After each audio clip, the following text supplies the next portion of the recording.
Taigi, kalbant apie tą etapą, kai jūsų vaikas jau pasiekė gimnazinės klases, nes mačiau, kad iš užsiregistravusių kažkas registravo savo 8 klasių vaikus, kažkas jau registravo gimnazistus. Tikiu, kad mes kalbame apie labai panašias amžiaus kategorijas ir čia susirinko tėvai, kurių vaikam jau kažkoks nerimas turbūt kirba arba jau tuoj turėtų pradėti kirbėti priklausomai nuo vaiko amžiaus grupės. Taigi, su kokiom problemom susiduria mūsų vaikai? Nepriklausomai nuo to, ką jie planuoja, kur jie planuoja studijuoti ir ar planuoja studijuoti ar neplanuoja studijuoti, visi vaikai yra spaudžiami iš šalies atsakyti tam tikrus klausimus. Ką tu nori studijuoti? Labai prašau, išsijunkite mikrofonus, tai bus daug patogiau ir vėliau galėsime aptarti. Ačiū labai. Taigi, visi vaikai yra spaudžiami. Kartais mes tai pajuokaujam su mamom, ypatingai kaip kalbamės, tai vaikų tas klausimas, ką tu studijuosi, kur tu studijuosi, yra labai panašiai kaip moteriai nėštumo pabaigoje, kada tu gimdysi. Tai kartais tie klausimai būna tikrai vaikam nelabai malonus, jeigu jie neturi atsakymų. Jeigu turi atsakymą, natūralu, kad į tos klausimus atsakinėja visiškai kitaip, su tokiu entuziazmu. Pati dirbu pagrinde su 9-12 klasių moksleiviais. Tai tikrai tenka matyti labai daug skirtingų situacijų.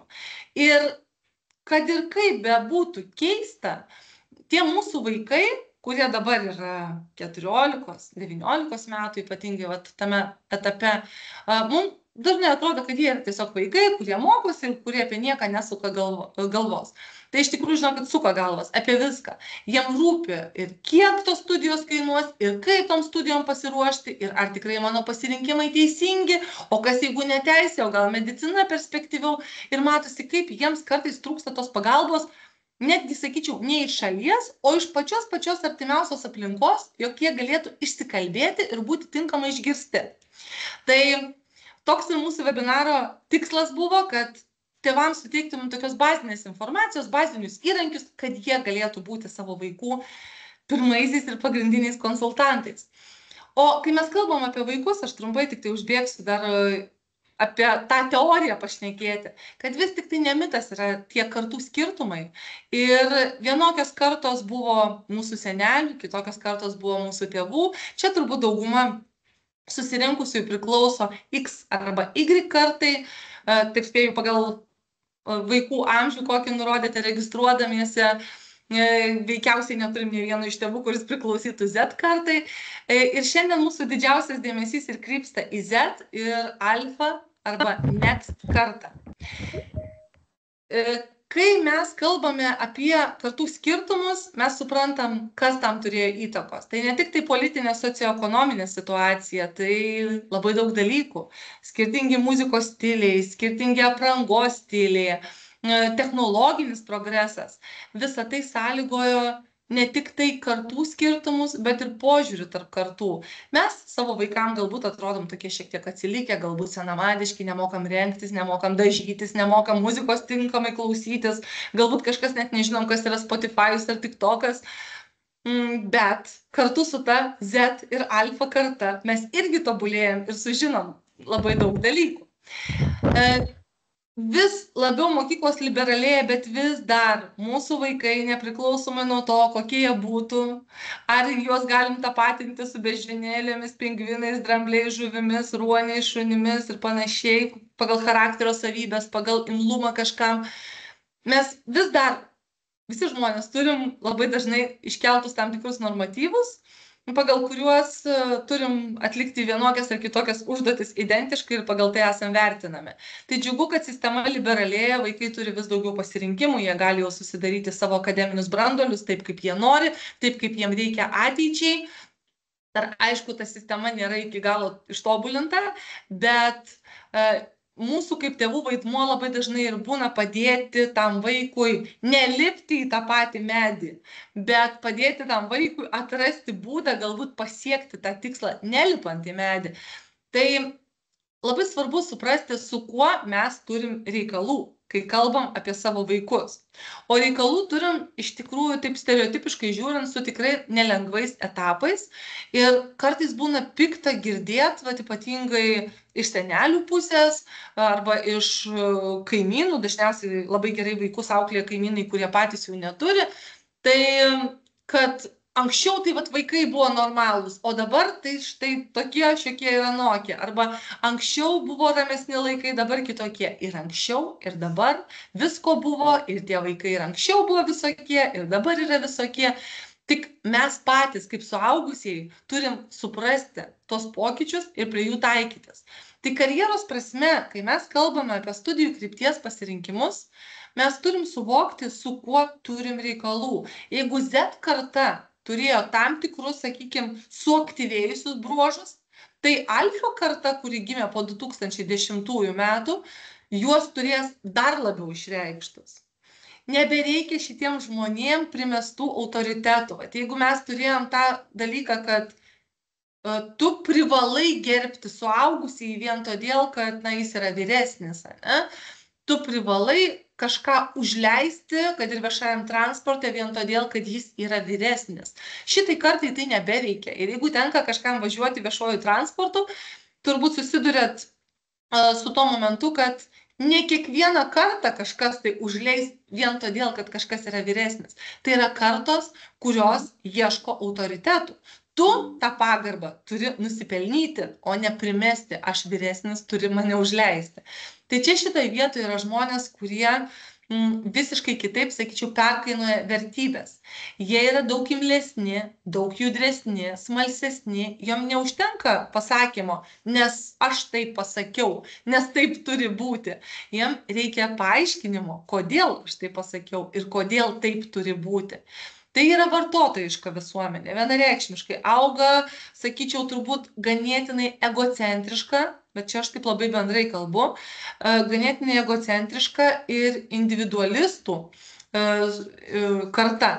Ir tai yra žmonės, kurie fokusuojasi į vartotojišką visuomenę. Jie nori žinoti, kas, kaip, kodėl, dėl ko tai gali būti pritaikoma. Tas dalykas labai svarbu. Vėlgi susiduriam su tuo, kad tėvai sako, vaikas nekoncentruoja dėmesio, jis neišlaiko to dėmesio. Ir tai vėlgi nėra to vaiko problema, tai yra visos kartos, viso to laikmečio etapas, nes vaikai gimsta vos ne su mobiliaisiais telefonais vietoj barškučių rankose. Ir nuo to niekur nepasislėpsi. Ateina tėvai ir klausia, o kaip suvaldyti tą technologijų įsikišimą, turbūt, taip sakykime, į vaiko akademinius procesus, kad vaikas kuo mažiau jas naudotų. Mes galim daug ką bandyti suvaldyti, bet yra kitas etapas. Technologijos vis dažniau yra brukamos darželiuose, mokyklose, nes vaikai tokiu būdu pasiima tą informaciją. Ir taip, vaikai nori, kad tos technologijos būtų ribojamos, nepaisant to, kad jie sako, jog nenori. Kiek pačiai tenka susidurti, jie labai aiškiai brėžia ribas. Jie patys supranta ir jie nori, kad tos ribos būtų brėžiamos. Jie linkia laikytis taisyklių, kai mes jiems paaiškinam. Tiesiog čia auga tokios nuostabios kartos, kuriom mes negalime pamokslauti, kuriuom mes negalime įvesti griežtų taisyklių ar apribojimų, nes kitaip įvyks tiesiog atsiribojimas ir, sakyčiau, emocinis konfliktas ir atšalimas. Todėl, kai dirbam su vaikais, kad ir karjeros ugdymo klausimais, iš tikrųjų labai svarbu girdėti, ką sako vaikas. Labai svarbu konstruktyviai klausytis. Mes galim turėti labai asmeninių nuomonių, ne? Aš, pavyzdžiui, galbūt nenoriu, kad vaikas mano studijuotų architektūrą, aš manau, kad jis daug sėkmingesnis būtų versle, galbūt atvirkščiai, bet čia šitoje vietoje jau ne mūsų norų reikalas. Mes turim suprasti, kad mes reikalą turime su žmonėmis, kurie siekia būti geriausi, kurie nori visur įžvelgti prasmę, kuriuos yra viena vertus labai sunku sudominti. Kita vertus, jeigu mes pagausime momentą, kaip juos sudominti, atsiskleis tas visas jų smalsumas, imlumas ir jie tikrai viską padarys 100%. Šitiem vaikam nebereikia tėvų kaip maitintojų, nebereikia mokytojų kaip žinių tiekėjų. Jie iš tikrųjų visame kame ieško pagalbininkų, kolegų, mentorių, žmonių, su kuriais gali pasitarti, žmonių, kurie gali juos nukreipti. Tai va čia jau atsiranda labai stiprus emocinis ryšys. Ir turbūt teko jau ne kartą girdėti, kaip visur yra eskaluojama, kad tai yra, na, kol kas jautriausia karta, kiek esam turėję. Bet jautriausia tai ne ta prasme, kad čia auga tokie, sakykime, išlepę, išgvėrę, gero gyvenimo persisotinę žmonės, bet jautriausia pirmiausiai tame, kad jiems yra labai sunku. Įsivaizduokit, jūs kai augot, jūs neturėjot tokių pasirinkimų, jūs neturėjot tokių galimybių visur iškeliauti, viską išbandyti. Ir galbūt jūs turėjot pasirinkimą vienos programos, vieną iš vienos programos rinkotės, vieną iš kelių programų. Galbūt mokytojas kažką patarė, gal tėvai kažkur nukreipia. Ir tokiu būdu tas pasirinkimas daugumai, absoliučiai daugumai X ir Y kartų įvyko. Šitai kartai ant pečių gula milžiniška atsakomybė. Mes jiems primenam, tu tiek daug turi galimybių, tiek daug turi pasirinkimų. Ir rinkis geriausia. Ir kaip tam žmogui, kuriam dabar yra galbūt 14, galbūt 18 metų, ant pečių gula tokia didelė atsakomybė pasirinkti iš tokio plataus spektro. Tai va šitoj vietoje mes turim juos labai suprasti ir ypatingai palaikyti. Nes suaugusių karjeros realybė, na būkim sąžiningi, jinai nėra tokia labai spalvinga, labai šviesi. Statistiškai 2002 metų duomenimis vyrai darbus keisdavo kas, vidurkį imant, kas 4 metus, 3 mėnesius, moteris kas 4 metus. Nežinau, kiek jūs esate statistiniai lietuviai, bet čia va tiesiog pasidalinu tokią oficialią informaciją.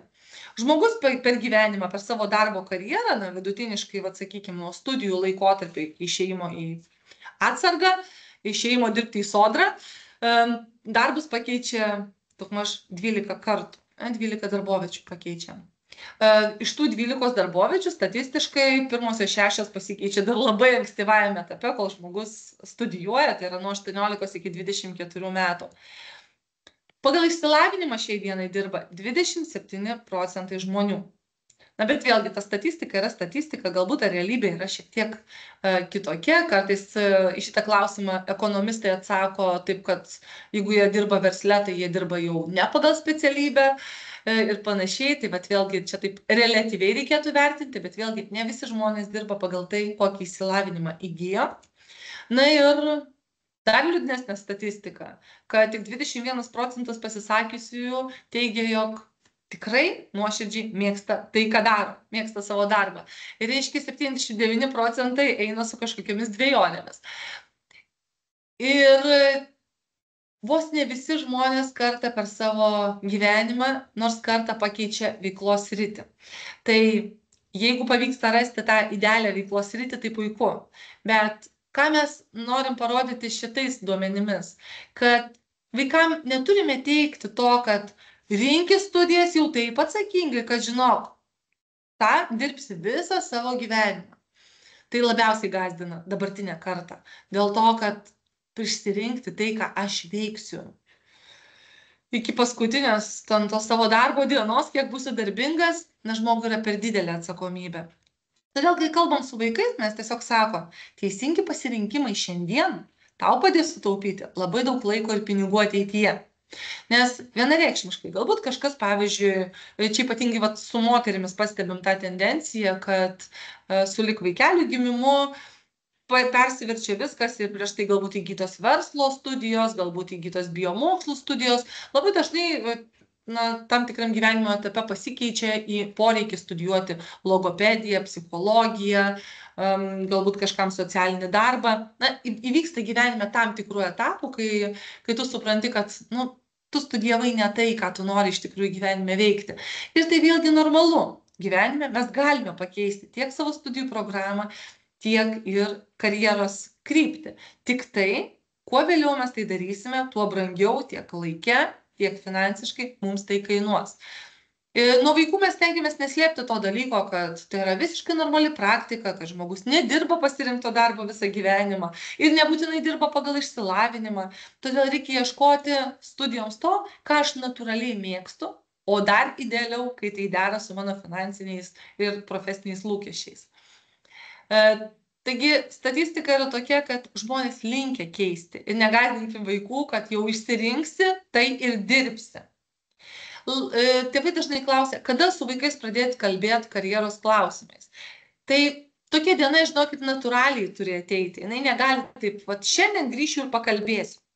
Jūs turbūt visą laiką su jais kalbatės. Jie jūs girdi, kaip jūs kalbat apie savo darbą, dalinatės kažkokiais pastebėjimais, dalinatės, kad ir į kavinę nueinat, sakot, va sunkus padavėjo darbas. Jau vaikui kirba kažkas, kad va čia kažkas yra saugu, kažkas galbūt lengviau, va šitas darbas yra labai prastai apmokamas, šitas darbas yra geriau apmokamas. Tokiu būdu jau vystosi kažkokie pirmi momentai, kuriuos vaikai jie labai stipriai užkabina. Bet ar vaikas yra brandus ar nebrandus profesijos pasirinkimui, jūs galite tai pastebėti pagal tam tikrus momentus. Ir tikrai rekomenduočiau kiekvienam iš jūsų tiesiog apgalvoti ir įvertinti, kuriame etape mano vaiko yra branda, kalbant apie profesijos pasirinkimą. Išskiriamos 4 būsenos, 4 brandos etapai. Pats pirmas tai yra ta difuzijos būsena. Kai vaikas kažkur plaukioja iš vienos terpės, kuri yra tankesnė, į terpę, kuri yra laisvesnė. Labai prašau išsijungti mikrofonus, kas kalbate, kad nepersidengtumėm. Taigi, difuzijos būsenoje reiškia vaikas iš viso toks plaukiojantis yra. Jis dar nieko nemąsto, nieko negalvoja konkrečiai.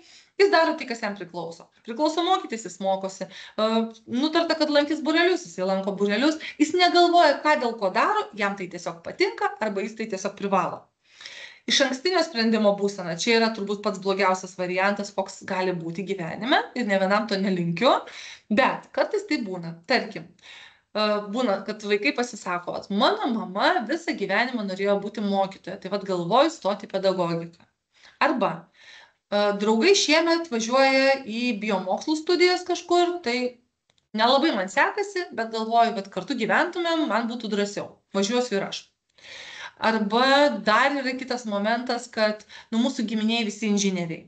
Tai kažkaip būtų negražu tą liniją nutraukti. Ir tą spaudimą jaučiu, kad vis tik tai labiau inžinerinę programą turėčiau rinktis. Tai argumentai ne tie turėtų būti, ne draugų studijos, ne tėvų norai, ne giminės kažkoks tai medis vienoje ar kitoje programoje. Tai išankstinio sprendimo būsena, kai mes dar nežinom kodėl, bet jau žinome ką. Moratoriumas tai toks tarsi įsišaldymas, kai mes lyg jaučiam, kas mums patinka, bet mes įsišaldom toj terpėj, mes tikrinam save. Kaip mums sekasi, mes savanoriaujam galbūt kažkokioj panašioj organizacijoj, galbūt kažkokioj teisės institucijoj, galvoju apie teisės studijas, atlieku praktiką teisės institucijoj, išbandau įvairias ten moksleivių teisinės organizacijas. Aš tiesiog įsišaldau pasitikrinimo momentui. Dažniausiai šitie etapai moksleivių gyvenime nebūna ilgi, bet jeigu vaikas iš tikrųjų atranda savo nišą, tai jie gali užtrukti ir 4 metus. Ir aišku, ta brandumo būsena, vaikas kelia klausimus, jis diskutuoja, jis papildomai domisi, pas jį jau yra įvairios atvirųjų kursų programos klausomos, jisai YouTube žiūri nebe filmukus, bet žiūri kažką tai specifinio ir jums kelia įvairius klausimus ir jūs jau galite su juo diskutuoti. Ir šitame etape jūs tiesiog, kai dabar kalbamės, ramiai savo pasigalvokite, o galbūt ir iškelsite tos klausimus savo vaikui, kad įvertintumėt vaiko brandą ir gebėtumėt pasakyti, mano vaikas yra brandus jau rinktis profesiją, jūs turėtumėt gebėti atsakyti ir šitos klausimus arba padiskutuoti su vaiku šitais klausimais. Ir vaikui bus tikrai labai įdomu ir ne vienas vaikas nepasakys, mama, tėti, ką tu čia nusišneki. Tai pagavus tinkamą momentą, aš sakyčiau, tie klausimai, kurie padeda užmegzti labai gerą, artimą ryšį ir suvokti, ko vaikas iš tikrųjų nori iš savo būsimos profesinės karjeros. Mes visi augam, keičiasi mūsų žaislai, bet mūsų prigimtinės vertės, jos labai dažnai išlieka tos pačios.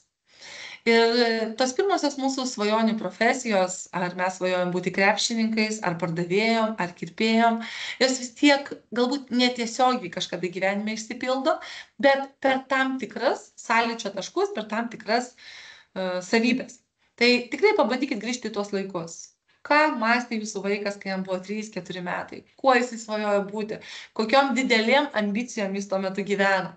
Su kuo jis tuo metu žaisdavo, kas buvo jo pagrindiniai žaislai, jis dėliojo lego, jis toks bėgiojo, jis mėgdžiojo, jisai galbūt bandė vis kažką tai paišyti, kažką konstruoti, kaip jisai ieškodavo tų sprendimų, galbūt jam būdavo taip viskas, kad mama, tu padaryk, mama, tu padėk surasti, o galbūt kaip tik mėgo tokius suktesnius dalykus ir pats narpliodavo situacijas. Labai svarbu identifikuoti, kokie yra ryškiausi bruožai vaiko bendramžių kontekste. Kas yra tas bruožas, kuris labiausiai padeda jam siekti tikslų. Kiek jisai atsiduoda tikslo siekime, kiek jis leidžia tam bruožui dominuoti. Identifikuokit geriausias vaiko charakterio savybės, pasišnekėkit apie tai drąsiai, nes vaikui labai svarbu žinoti, kaip jį iš šono mato tėvai. Pastebėkit, dėl ko vaikas realiai pameta laiko nuovoką. Kai ateina kartais į konsultacijas vien tik tai vaikai, jos būna tokios sausos ir, sakyčiau, kartais tiesiog remiasi čia ir dabar tuo momentu. Kai ateina į konsultacijas vaikai ir tėvai, jos būna daug gilesnės, nes tėvų įžvalgos šitoje vietoje yra aukso vertės. Apie ką vaikas svajoja, kai kalba apie ateities karjerą? Tarkim, jis mažiukas svajoja apie vienus dalykus, dabar jis jau svajoja apie kitus. Galbūt jis nebūtinai kalba apie konkrečią sritį, bet galbūt jis kalba apie kažkokius pokyčius, ką jis nori to pakeisti. Ir dėl ko vaikui svarbu, kad jis kažką studijuotų, ar tai kažkokios moralinės vertės, ar tai kažkokie problemų sprendimai visam pasauliui turintis naudos. Kartais atrodo, kad šitie klausimai yra tokie niekinės vertės, bet žinokit, realiai gyvenime viskas ir prasideda nuo šitos pamatinės vertės, nes tik kalbėdamiesi ir aiškindamiesi mes suprantam, kur mūsų esmė yra. Lygiai taip pat jūs turite bandyti identifikuoti ne tik geriausias, bet ir blogiausias vaiko savybės. Vis tik tai, kame jisai silpnas, kame jisai yra stiprus. Kaip jūs realiai, ne kaip idealistiškai žiūrintys tėvai, bet va taip realiai atsiribokit ir pažiūrėkit į savo vaiką kaip ne į savo. Kaip jūs vertinat jo gebėjimus? Aš irgi kartais taip darau, atsiriboju iš šalies, nes man tai mano vaikas pats mieliausias, pats gražiausias ir pats protingiausias, čia vienareikšmiškai. Ir taip visiems tėvam turi būti. Bet kartais reikia kritiškai pažiūrėti, kad mano vaikas labai gerai geba tą ir tą, bet nuo silpnos pusės vis tik tai irgi egzistuoja. Ir galbūt mes galim su juo pasikalbėti tuo klausimu, kaip padėti ją suvaldyti arba išspręsti. Turėtumėt ne tik atsakyti, ką vaikas nori savo būsimą profesiją, galbūt pagerinti, pakeisti, bet ir kodėl jis tai nori padaryti. Kas yra tikrieji autoritetai jūsų vaikui? Va čia šitas momentas, ar tai yra mokytojai, ar tai yra kažkokios pasaulinio garso žvaigždės. Tarp kitko, pasaulinio garso žvaigždės jau nueina kažkur į galinius planus vaikam, nes konsultacijose kaip didžiausius autoritetus, kuo aš be galo džiaugiuosi, Z ir ta pati alfa karta įvardyja savo pačius artimiausius žmonės, tai yra jūs, tėvus. Tai tas yra nuostabu, nes vat ir šiandien turėjau vieną konsultaciją, iš tikrųjų taip kažkaip labai jautrus momentas buvo, kai 14 metų mergaitė, jinai tiesiog kalbėjom apie autoritetus, apie vertybių klausimus ir jinai taip sako, bara mane mama, labai bara ir tėtis labai bara, ypatingai už prastus pažymius. Bet aš žinau, kad jie mane vis tiek labiausiai myli. Ir aš žinau, myli. Ir sako, aš žinau, kad kai aš paaugsiu, aš vis tiek eisiu jų pavyzdžių, nes sako, jie tikrai žino, kaip yra geriausia. Ir atrodo toks, ateina mergaitė, tokios, sakyčiau, gotiškos išvaizdos, kaip jinai pati sakė, tokia savito stiliaus.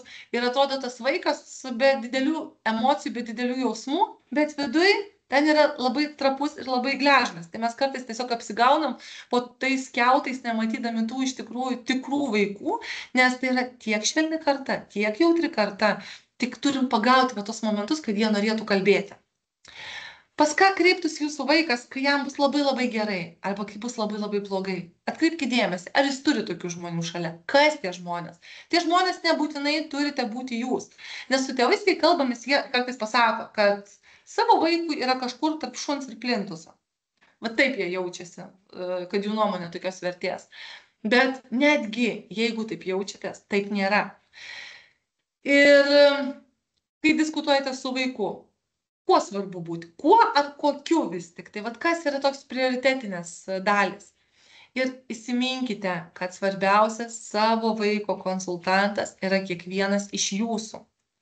O tam, kad jūs būtumėt geriausias savo vaiko konsultanto versija, jūs turite atlikti va šituos 7 žingsnius, kuriuos matot.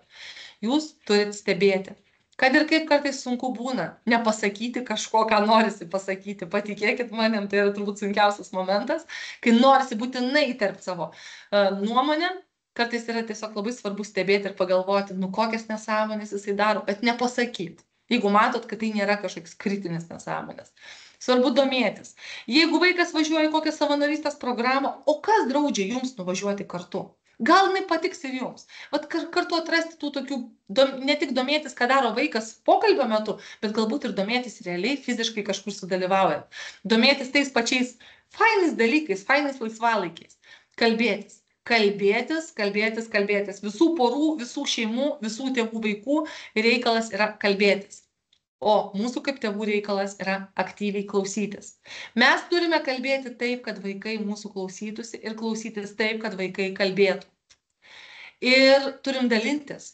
Jūs ne vienas nesate idealus, ne vienas nebuvote be klystkelių, be problemų. O mes savo vaikam kartais norim parodyti tuos idealius variantus. Ne, mes nesame idealūs ir jūsų vaikai nebus idealūs. Ir žmonės nėra idealūs. Ir apskritai labai gerai, kad žmonės augina žmonės, o ne robotai. Nes kaip dabar eina leidžiamas per televiziją ir radiją reklamos, kad kompiuteris ne žmogus, jis neklysta, tai čia yra blogiausia versija. Žmogus turi klysti. Tokia jo yra gyvenime viena iš pareigų turbūt.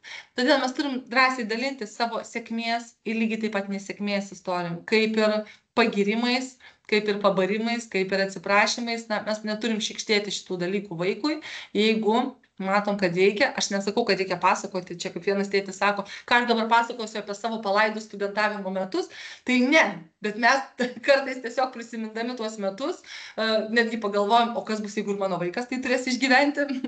Tai nereikia šitais dalykais dalintis, bet proto ribose mes žinom, ką mes turim jiems sakyti. Visada turim palaikyti, jeigu tai yra protingas sprendimas. Ir sukritikuoti, jeigu jis nėra protingas, arba tiesiog ne tai, kad sukritikuoti moralizuojant, bet sukritikuoti pateikiant pavyzdžius ir argumentus. Ir leisti klysti, jeigu matom, kad tos klaidos vaikui labai daug nekainuos. Nes kartais vaikai per tai ir išmoksta. O kuo mes daugiau su vaiku praleisime laiko iki to etapo, kai jis tampa gimnazistu, tai tuo natūraliau mes nueisime visą tą talento atskleidimo kelią ir identifikuosime vaiko karjerą. Nes įprastai tai viskas prasideda nuo pirmųjų būrelių, nuo pirmųjų gimnastikų, baletų, robotikų ir panašių dalykų. Vaikai augdami jie eina į stovyklas, jie bendrauja su bendramžiais, ne tik tai mokyklos kontekste, bet ir už mokyklos ribų. Paskui ateina tas 10 klasės etapas, kai vaikas iš 11 turi pasirinkti mokomuosius dalykus. Tai viskas yra labai protingai subalansuota, kad vaikas tam tikram gyvenimo etape vis keltų klausimus. Tai sąmoningai ir mokyklos buvo atskirtos pradinė, pagrindinė, tai yra pradinė, progimnazija ir gimnazijos etapas, tam, kad vaikas kas kelis metus jis jaustų atsakomybę kelti klausimus. O per savo tą ėjimą į studijas vaikas iš tikrųjų nueina nelengvą etapą, jis nueina mokyklos etapą, jis savistabą užsiima, tai yra labai daug gilinasi į save, jis, kaip ir sakau, dalyvauja stovyklose, jis savanoriauja, atlieka praktiką, lanko įvairius būrelius, jis kaupia informaciją ir paskui jau ten ruošia paraiškas ir važiuoja studijuoti. Bet jūsų kaip tėvų vaidmuo šitam etape, jam yra padėti pasirinkti tą visą profesiją, nueiti profesijos kelią ir pasirinkti tą profesiją. Ir viskas yra labai labai paprasta, daug paprasčiau negu atrodo šitos komplikuotos lentelės. Tai iš tikrųjų įsivertindami realybę, kokia yra perspektyva, kokie yra realūs vaiko gebėjimai, kokia yra vaiko motyvacija, mes tiesiog suprantam, kad mano vaikas su savo profesijos pasirinkimu turi spręsti arba savo kažkokią iškeltą pasaulyje matomą problemą, arba tiesiog iškeltą problemą, jeigu jos nemato, tada jis išvelgdamas, kad pasaulis turi kažkokių problemų, automatiškai mąsto apie alternatyvas, kaip aš galiu tas problemas spręsti, jis išsinagrinėja aplinką, jis renka informaciją apie profesijas, jis susipažįsta su savim, čia yra svarbiausias momentas. Tada jis priima sprendimus, jis juos įgyvendina savanoriaudamas, atlikdamas praktiką, kažkur padirbėdamas Ir jisai supranta, man tai patiko ar nepatiko. Jis pasigilina į savo mokomosius dalykus, į savo būrelius. Jis iš viso to susikūrė grįžtamą į ryšį. Jeigu jis buvo teigiamas, valio, aš einu pirmyn. Šita programa mano. Jeigu jis buvo neigiamas, jis ieško naujų problemų ir naujų alternatyvų. Aš dar kartelį tik paprašysiu išsijungti, aš jau tuo, žinokit, baigsiu. Mikrofoną išsijunkit, kas dabar kalbate. Ačiū labai. O jūs kaip tėvai tiesiog įsivaizduokit tokį labai paprastą dalyką. Visas profesijos pasaulis skyla į 6 dalis. Tai sveikatos ir gyvybės mokslai, socialiniai mokslai, humanitariniai, gamtos mokslai, inžineriniai mokslai ir menai. Tai jūs jau vaikui daug galit padėti diskutuodami, kad daug kas gali atkristi, ne? Susiaurėja tas blokas ir labai dažnai sako, oi, mano vaikas yra multitaskeris, jis gali viską. Nu, žinokit, gali daug, bet turbūt tikrai ne viską. Ir vien tik tai bediskutuojant su vaiku, aš taip įsivaizduoju, kad kiekvienas iš tėvų gali likti prie maks 3 blokų iš 6. Labai dažnai netgi lieka ir prie to vienintelio bloko, kai labai gerai suvokia, kaip skyla tas visas profesijų pasaulis. Tai turėkit mintyje, jums reikia atmesti kažką, o kažką tiesiog argumentuotai sustiprinti. Kai kalbėsit su vaiku, turite identifikuoti šitą dalyką. Vis tik tai, ką vaikas kelia į prioritetinės pozicijas. Asmeninės savybės, kurios labai gerai koreliuoja su būsimom profesijom, ar vis tik tai profesijos teikiamas galimybės. Tarkim, vaikas neturi empatijos, arba turi mažai empatijos, ne? Bet jisai sako, medikai daug uždirba, studijuosiu mediciną. Nu tai va čia tas yra pavyzdys, kai koks tu būsi gydytojas vien tik su to pašaukimu, kad medikai daug uždirba. Taipogi, dar kartelį labai prašau, išsijunkit mikrofonus.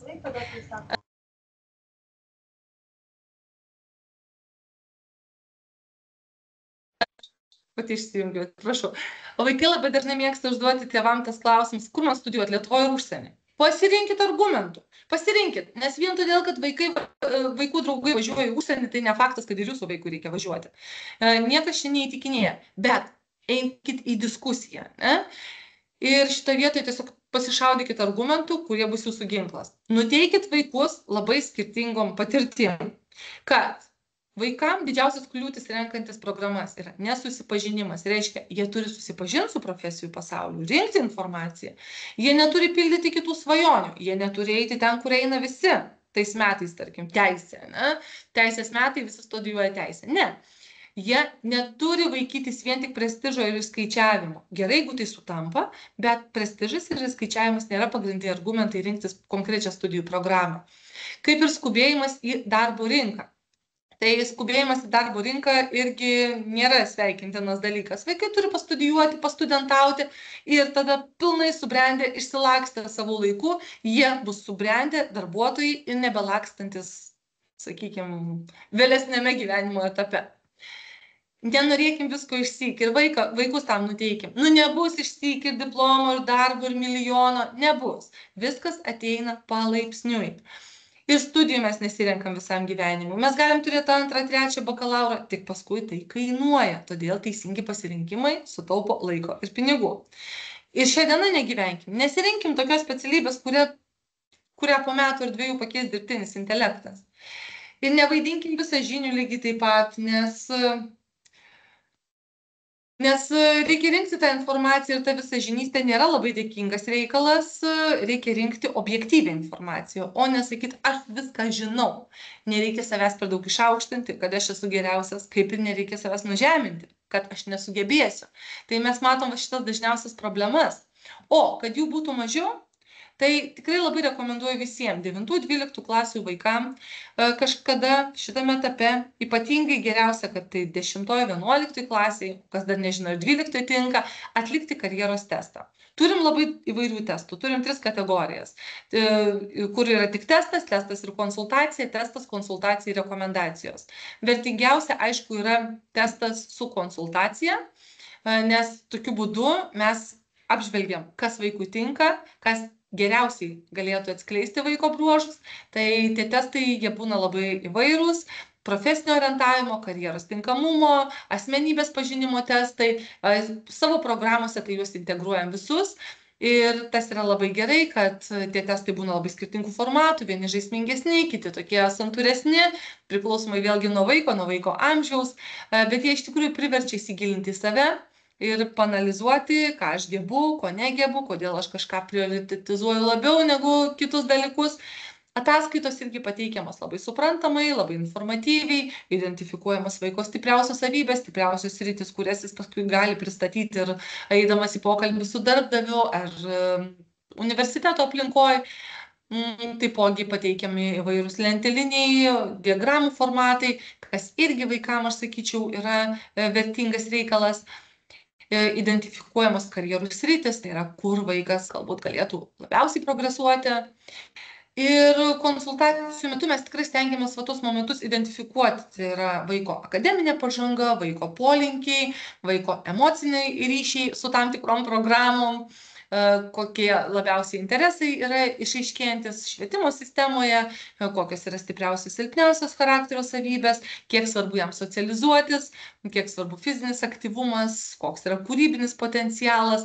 Tai va šitos momentus irgi būtina identifikuoti. O dabar turbūt ta dalis, kuri, na, sakykime, viena iš svarbesnių, tai kai vaikas dar yra gimnazijos etape, labai svarbu atkreipti dėmesį. Na, turi jis pasavanoriauti, turi jisai suprasti, kam jis nori aukoti savo didžiausią turtą, savo laiką. Taipogi idealu, jeigu jis gali kažkur atlikti praktiką toj srity, kur jam patinka. Gal teisės kontoroje, gal kažkokioje verslo įmonėje, gal su komunikacijos projektais. Jam niekas neduos labai rimtų atsakomybių, bet jis pamatys tą virtuvę ir supras, ar jis save įsivaizduoja bent kažkiek tenais. Atvirų durų dienos universitetuose tampa vis įdomesnės. Tiek Vilnius Tech universitetai šiai dienai leidžia pabūti studentų vienai dienai. ISM-as irgi organizuoja atviras paskaitas būsimiems studentam, kas irgi leidžia studentui tiesiog išbandyti akademinį lygmenį. Jeigu studentas toks, sakykime, aktyvesnis politinėse veiklose, kas susijęs su viešaisiais ryšiais ir panašiai, tai Lietuvos moksleivių sąjunga, mokyklų tarybos, įvairios moksleivių organizacijos nacionaliniu ir lokaliu mastu. Jeigu vaikas vis tik labiau akademiškas, tai Nacionalinė moksleivių akademija yra jam tinkama erdvė. Jeigu vaikas toks tikrai labai socialus, bandykite tiesiog ir su mokytojais kalbėtis, gal kažkokių įdomesnių projektinių veiklų miesto arba mokyklos lygmenyje pasiūlytų. Būsimieji verslininkai labai noriai dalyvauja Lietuvos Junior Achievement programuose, kas irgi generuoja verslo idėjas dar mokyklos suole. Tėvam labai siūlau svetainę Žinau viską. Ji yra sukurta vaikams ir iš tikrųjų labiausiai orientuota į, sakyčiau, praktinis pritaikomumas labiau yra 18–29 metų žmonėms, bet ten labai daug vertingos informacijos randa ir jau praktiką savanorystę, tai yra gali atlikti net nuo 13 metų moksleiviai. Tai daug vertingos informacijos apie studijas, darbą, draudimą, keliones, na, žodžiu, žinau viską, tai yra apie tai, kad žinau daug. Studijos Lietuvoje, programos, konkursinių balų skaičiuoklės, universitetai, visi Lietuvos kolegijos, profesinės mokyklos yra sudėtos į LAMA BPO. Labai aiškus puslapis, labai aiškios skaičiuoklės, tikrai rekomenduoju vadovautis. Na, o ugdymo karjerai arba karjeros testai, studijom užsienyje, užsiimam ir ames.lt, daug informacijos skelbiam, tai drąsiai kreipkitės dėl konsultacijų.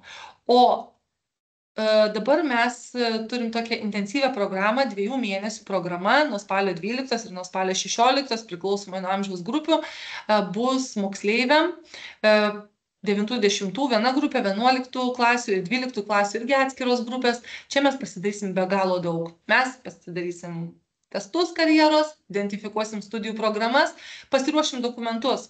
Kiekvienai amžiaus grupiai pagal tos amžiaus grupės gebėjimus kursimės gyvenimo aprašymus, motyvacinius laiškus, išmoksite naudotis, vaikai tiksliau išmoks naudotis, o kartu su jais ir jūs, tarptautinėmis studijų platformomis turėsime projektų. Tiesa, nelabai daug bus tų projektų, nes laikas mus spaudžia ganėtinai ribotai, bet irgi turėsim būdų pasisakyti, turėsim namų darbų nemažai. Turėsim tarptautinių egzaminų, tai yra susipažinsim su IELTS ir SAT egzaminais, kursim tiek video formatu turinį, tiek raštu, tai tiek statinis, tiek dinaminis turinys. Na ir iš tikrųjų, ką gaus vaikai per šitos 2 mėnesius, jie tikrai gaus labai daug vertingos informacijos, kaip ruošti studijoms ir karjerai. Tai toks, sakyčiau, boosteris. Tai va tiek iš mano pusės. O gal jūs man dabar turit kokių klausimų? Jo, sveiki, aš norėjau tik paklausti, trečiadieniais tik vieną kartą per savaitę, tai 2 mėnesiai?